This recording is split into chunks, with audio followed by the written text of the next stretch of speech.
From the St. Louis Public Radio Newsroom, this is The Gateway. It's Friday, November 22nd. I'm Wayne Pratt. Ahead, 3 decades ago, Missouri lawmakers realized they needed to figure out how climate change would affect the state. So, they created a commission to come up with solutions. Back in 1990, Missouri did kind of lead the way in some respects of pulling their head out of the sand and saying this is a real issue. Find out what happened after the commission released more than 100 policy suggestions. That's in just a few minutes. First, the news. St. Louis County Executive Sam Page is officially running to extend his term in office.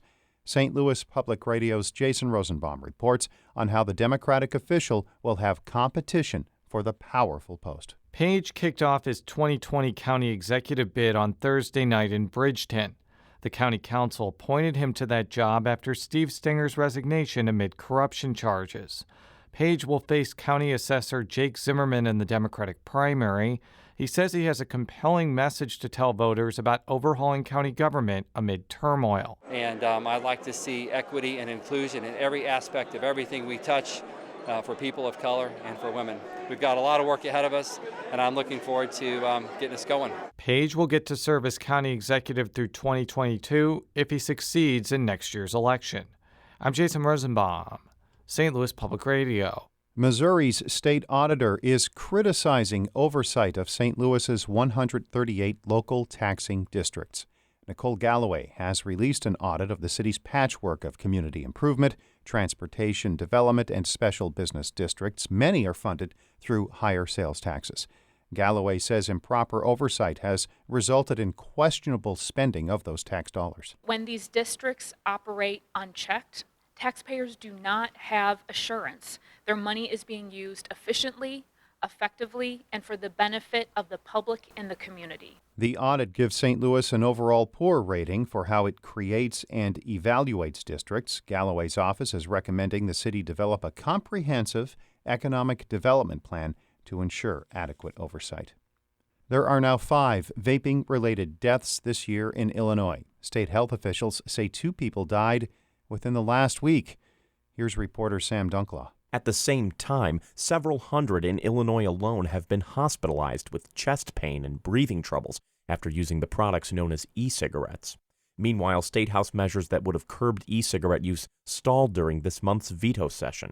State Senator Julie Morrison, who co-sponsored those proposals, says she's frustrated. I don't know how many more people have to literally die in our state before we take the action that we need to.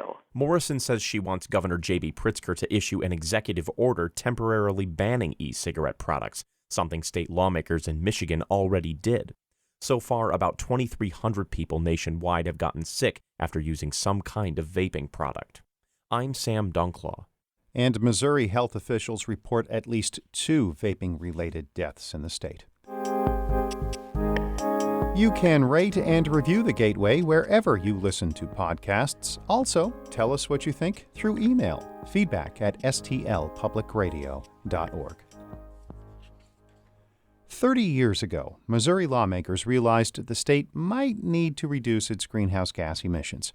A commission was created to figure out how to do that, 1 year after California took a similar step.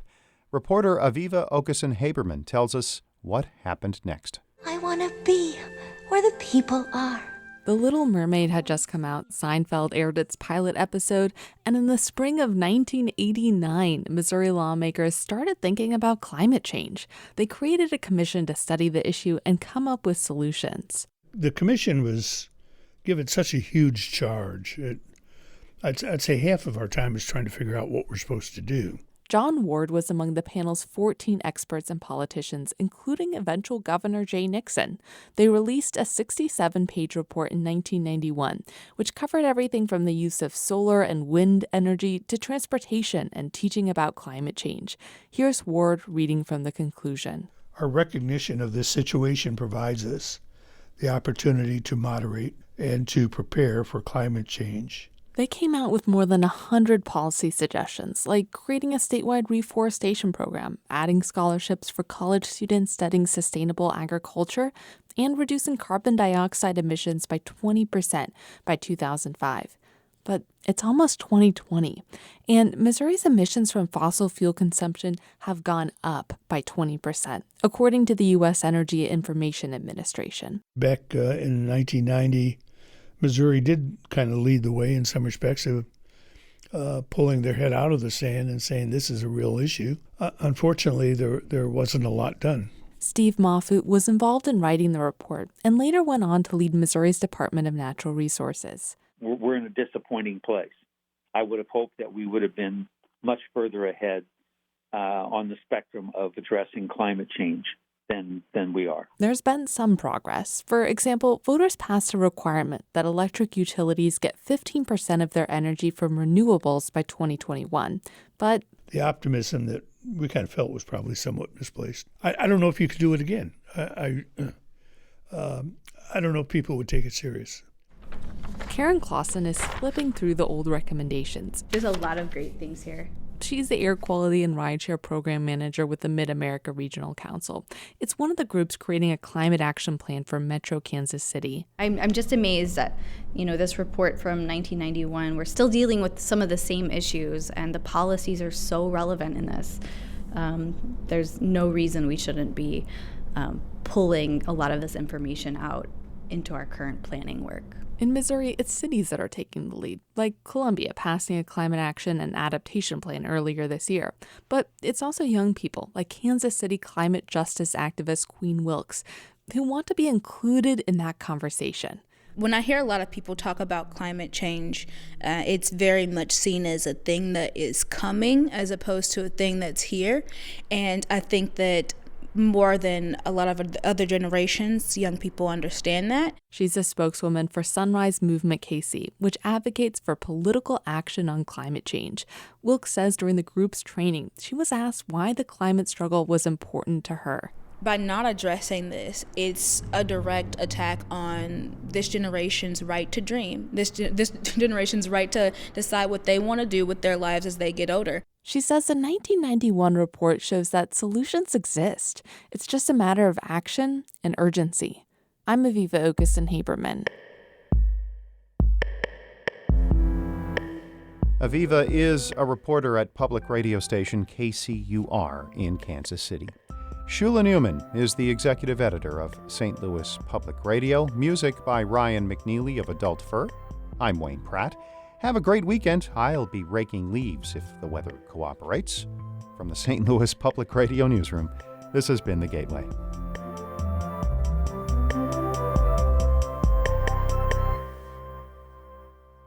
Support comes from the Missouri Forest Products Association, providing more than 41,000 jobs in the production of wood pallets, railroad ties, white oak barrels, hardwood floors, and more. Details at choosewood.com.